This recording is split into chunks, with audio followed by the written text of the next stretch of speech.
Hello everyone, how are you? Hope everyone fine. I am also fine. So let's start today's class. That is MCQ.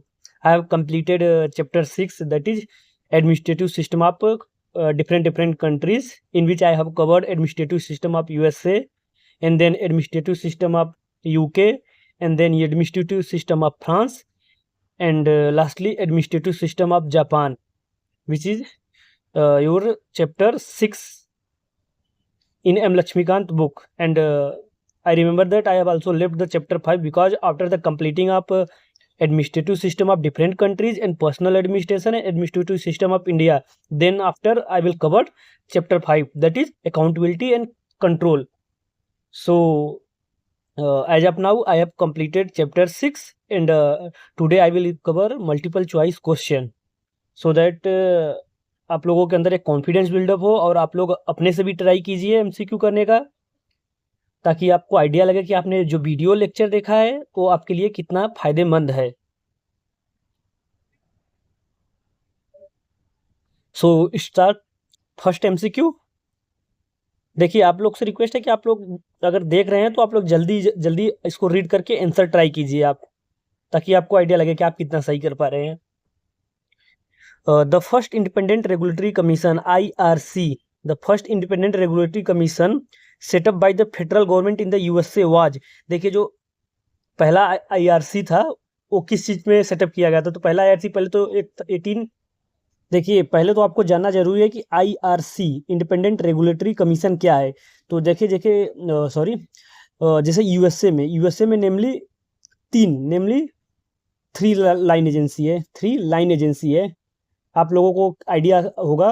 तो line agency, staff agency, auxiliary agency, सब आप लोगों को पढ़ाया हूँ। तो line agency जो USA में 3 है, तो वो है पहला है डिपार्टमेंट, सेकंड है corporation, public corporation, third one is IRC independent regulatory commission. तो ये बेसिकली 3 हमारे यूएसए में लाइन एजेंसी है। तो IRC का यहाँ पे बात हो रही है, जो थर्ड वन है।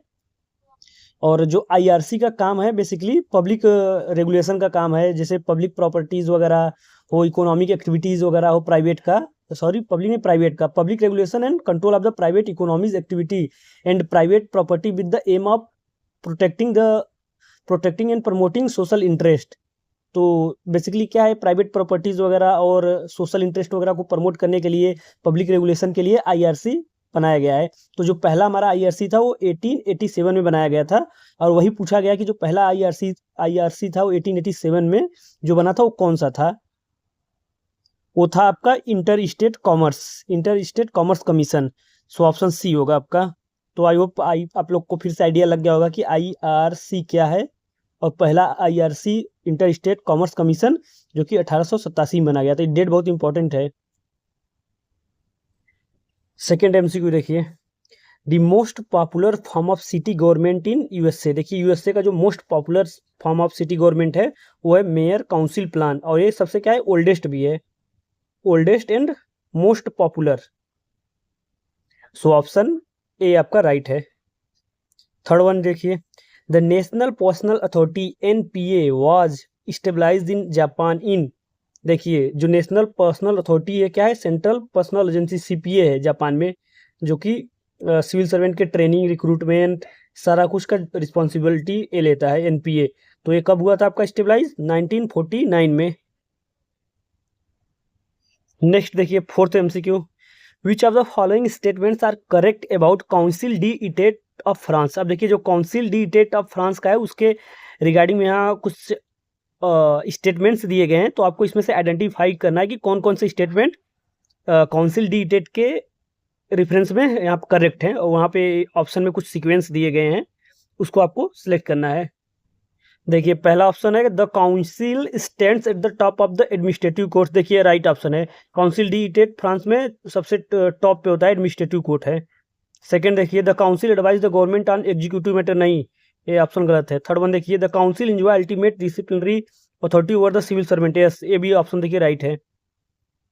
फोर्थ देखिए, the council is the managing authority of the equal National de administration. नहीं, ये गलत है। ओनली ऑप्शन 1 और 3 सही है। So option D right. Next देखिए 5th नंबर, टाट Hartley act of 1947 in the USA is related to. देखिए बहुत ही इंपॉर्टेंट क्वेश्चन है, इसको आपको बताइए आप। सी देखिए जो यूएसए में क्या है, जो सिविल सर्वेंट को क्या है, राइट टू स्ट्राइक की जो प्रिविलेज क्या है, डिनाइड किया गया है, मतलब वो राइट टू स्ट्राइक नहीं कर सकते। और वो किसके द्वारा डिनाई किया गया है, टाट हार्टले एक्ट ऑफ 1947 के द्वारा। देखिए इस एक्ट को क्या बोलते हैं, इस टाट हार्टले एक्ट ऑफ 1947 को बोलते हैं लेबर मैनेजमेंट रिलेशन एक्ट। सो इसको भी राइट डाउन कर लीजिएगा, क्या पता कभी कभी ये दे दे। लेबर मैनेजमेंट रिलेशन एक्ट क्या है, ये है टाट हार्टले एक्ट। ये जो एक्ट है, जो यूएस में सिविल सर्वेंट है उनकी जो राइट टू स्ट्राइक को डिनाई करता है एक्ट के through. So right option is C. So next देखिए, the US civil service commission was replaced by. देखिए जो यूएस का सिविल सर्विस कमीशन CSC किसके द्वारा रिप्लेस किया गया है। ऑफिस देखिए फर्स्ट है office of budget and management, नहीं। Office of personnel and management, yes ये राइट है। OPM office of personnel and management. Civil service department, नहीं ये भी नहीं है। Merit system protection board, yes ये भी राइट है। तो ऑप्शन 2 एंड 4 डी। देखिए जो दोनों का फंक्शन है वो पहले कौन करता था, वो मतलब सिविल सर्विस कमीशन का जो फंक्शन है अब के प्रेजेंट टाइम में office of personal management, OPM office of personal management and merit system protection board करता है। So option D is right. बहुत ही प्यारा क्वेश्चन देखिए 7 नंबर देखिए, the executive office of president EOP, executive office of president of the USA consist of. देखिए जो EOP है USA में, उसके अंदर कौन कौन से ऑफिस कंसिस्ट है उसको आप लोग को बताना है एक एक करके। देखिए व्हाइट हाउस होता है, office of budget and management है, नेशनल सिक्योरिटी काउंसिल है, काउंसिल ऑफ इकोनॉमिक एडवाइजर है, सारे हैं देखिए 1 2 3 4। So option D is right. Next देखिए, the main function of British treasury are. देखिए ब्रिटिश ट्रेजरी का मेन फंक्शन क्या क्या है। देखिए देखिए ब्रिटिश ट्रेजरी का फंक्शन तो पहले आप लोग समझिए क्या है। देखिए जो ऑप्शन ए है कलेक्शन ऑफ रिवेन्यू, ए है right option. Control of expenditure, right option. General civil service establishment, शुरू में यही ब्रिटिश ट्रेजरी करता था, right option. Coordination of economic policy, right option. तो सारे क्या है, राइट है। So option D is right, 1 2 3 4। Next देखिए 9 नंबर देखिए MCQ, in France there are 4 categories of local government, choose the correct order. देखिए मैं आप लोग को बताया था ना, जब भी लोकल गवर्नमेंट का स्ट्रक्चर पढ़ाता था तो उसमें बताया है कि आप लोग को एक ऑर्डर में याद करना है कि सबसे बड़ा, फिर उसको किस डिवीजन में, ऐसे इस आधार में। जैसे अपने यहाँ होता है स्टेट है, फिर डिवीजन है, डिस्ट्रिक्ट है, ऐसे ऐसे सब डिवीजन है। इस अकॉर्डिंग में आप लोग को बताना है जो फ्रांस का जो 4 कैटेगरीज ऑफ लोकल गवर्नमेंट है उसको। देखिए ऑप्शन बी राइट है। देखिए सबसे पहले क्या है, डिपार्टमेंट होता है, डिपार्टमेंट को फिर सब डिवाइड किया जाता है नंबर ऑफ एरोंडिजमेंट में, फिर एरोंडिजमेंट को सब डिवाइड किया जाता है कैंटोन में, एंड सबसे लास्टली क्या है, कम्यून है। तो ऑप्शन बी आपका राइट आंसर है, राइट डाउन कर लीजिएगा। सो 10th MCQ देखिए, लेड La Follette act of 1912 in USA deals with. अब देखिए ये बेसिकली सिविल सर्विस से, आप लोग बताइए क्या है। लॉर्ड लॉ ऑफ फॉलेट एक्ट ऑफ 1912 USA में किस चीज से डील करता है।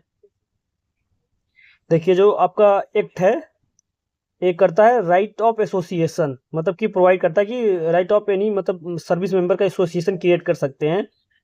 तो ऑप्शन बी इज राइट है। नेक्स्ट देखिए 11th number, options of judicial review is a features of which of the following administrative system. अब देखिए बताया गया कि इसमें से कुछ कंट्रीज देखिए दिए गए, बेसिकली 4 कंट्रीज, उसमें से ऑप्शंस ऑफ जुडिशियल रिव्यू किस कंट्री के कॉन्स्टिट्यूशनल का फीचर्स है, मतलब कि किस में नहीं है जुडिशियल रिव्यू। देखिए जुडिशियल रिव्यू यूएसए का कॉन्स्टिट्यूशनल फीचर्स है, आल्सो इंडिया का भी कॉन्स्टिट्यूशनल फीचर्स है, बट यूके और फ्रांस में नहीं है। So option is 2 and 3, B is right option. 12 number देखिए, the parliamentary commissioner for administration was appointed in UK in. अब देखिए पार्लियामेंट्री कमीशन यूके में एडमिनिस्ट्रेशन पर्पज के लिए कब एडॉप्ट किया गया था। देखिए पार्लियामेंट्री कमिश्नर यूके में अपॉइंटेड किए गए थे 1967 में। So option C is right. 13 देखिए, in the USA administrative system which of the following is describe as the embodiment of the presidency. देखिए ऑप्शन ए राइट है यहाँ के, office of budget and management OBM को बोला गया है कि इम्बॉडीमेंट ऑफ द प्रेसिडेंसी बोला गया है, तो ऑप्शन ए इज राइट है। नेक्स्ट देखिए 14 number MCQ, the cabinet secretariat was stabilised in Britain in. देखिए ब्रिटेन में कैबिनेट सेक्रेटरिएट कब स्टेबलाइज किया गया था? सो राइट ऑप्शन इज बी, 1916 में, 1916 में। नेक्स्ट देखिए 15 number, which of the following is not correct about independent regulatory commission of the USA. देखिए IRC के रेफरेंस में कौन कौन से करेक्ट नहीं है उसको आपको बताना है। देखिए पूछा है सही नहीं है, नॉट करेक्ट, तो देखिए यहाँ पे ऑप्शन ए पढ़िए, they are managed by the journalist, नहीं स्पेशलिस्ट के द्वारा होते थे, करेक्ट नहीं है, तो ऑप्शन ए आपका राइट है। बाकी ये सब देखिए, they are collegial, they are independent of the president, they are created by act of Congress, ये सब सारे राइट ऑप्शन है। 16 देखिए, the Hatch act of 1939 in the USA deals with. अब देखिए हैच एक्ट यूएसए में क्या डील करता है? देखिए हैच एक्ट यूएसए में क्या करता है? Political activities of civil servant को से डील करता है, so right option is C. Next देखिए 17 number, Ecole National de Administration of France was stabilised in ENA, Ecole National de Administration of France, जो कि सेंट्रल पर्सनल एजेंसी है France की, वो क्या कब स्टेबलाइज हुआ था? सो आपका 1945 में स्टेबलाइज हुआ था, मार्क कर लीजिए। Next, which type of local government unit stands at the bottom of the local government hierarchy in the UK. अब देखिए यूके का आपको लोकल गवर्नमेंट का स्ट्रक्चर बताना है, और सबसे बॉटम में कौन सा है, सबसे छोटा यूनिट? सी देखिए, जो पेरिस है सबसे बॉटम पे आता है, डी पेरिस। नेक्स्ट देखिए 19 number, the salient features of the US administrative system are. अब देखिए यूएस के एडमिनिस्ट्रेटिव सिस्टम का कुछ सैलिएंट फीचर्स आपको बताना है। एडमिनिस्ट्रेटिव सिस्टम मतलब यूएस के कॉन्स्टिट्यूशन के कुछ फीचर्स बताने हैं, तो जुडिशियल रिव्यू फीचर्स है। सी, यूएसए में क्या है? जुडिशियल रिव्यू है, इसका कॉन्स्टिट्यूशनल फीचर्स है, फेडरल सिस्टम है, प्रेसिडेंशियल फॉर्म ऑफ गवर्नमेंट है यूएसए में, separation of powers with checks and balance है, सारा सब कुछ है, फीचर्स है, सारा कॉन्स्टिट्यूशन का फीचर्स है यूएसए के। So option 1, 2, 3 and 4 D right है। 20 नंबर देखिए, which of the following units of local government in France are created only for administrative convenience. देखिए फ्रांस में कौन सा लोकल गवर्नमेंट है ओनली जो एडमिनिस्ट्रेटिव कन्वीनियंस के लिए क्रिएट किया जाता है? देखिए कम्यून एंड डिपार्टमेंट, ये जो दो हैं इनको क्या ओनली एडमिनिस्ट्रेटिव पर्पज के लिए क्रिएट किया जाता है, उसके बाद एबोलिश कर सकते हैं, तो ऑप्शन 2 एंड 3 मतलब कि डी राइट आंसर है। नेक्स्ट देखिए 21, the executive office of the president of the USA has been set up on the recommendation of. C देखिए, जो यूओपी है, यूओपी आपका क्रिएट किया गया था ब्रोनलो कमिटी ऑफ 1937 के रिकमेंडेशन पे, so option D is right. Next देखिए 22 number, the nature of function perform by ENA in France is similar to which of the following institution in India. देखिए इक्वल डी एडमिनिस्ट्रेशन जो CPA है, central personal agency France में, उसके similar में India में कौन कौन से इंस्टीट्यूशन टास्क परफॉर्म करते हैं? देखिए आपका लाल बहादुर शास्त्री जो एकेडमी है मसूरी वाला, वो सिमिलर कुछ टास्क परफॉर्म करता है ENA के द्वारा, क्योंकि ENA क्या है, सेंट्रल पर्सनल एजेंसी है, तो सिविल सर्वेंट का रिक्रूटमेंट ट्रेनिंग सारा टास्क परफॉर्म करता है। तो अगर इसके सिमिलर में अगर हम देखें तो अपने इंडिया में लबासना है, so option C is right. 23 देखिए, which of the following is only unit of local government in France which has been in existence before the French revolution. देखिए फ्रेंच रिवोल्यूशन के पहले ही कौन सा ऐसा यूनिट है इसमें से? देखिए लोकल गवर्नमेंट का, जो कि फ्रेंच रिवोल्यूशन से पहले ही है, तो है आपका कम्यून, जो सबसे बॉटम पे है, बट वो क्या है, फ्रेंच रिवोल्यूशन से पहले से लोकल यूनिट चला आ रहा है फ्रांस में। 24 देखिए, arrange the following official of British civil service in descending order. देखिए अब जो ब्रिटिश के सिविल सर्विसेज है उनको थोड़ा सा डिसेंडिंग ऑर्डर में करना है।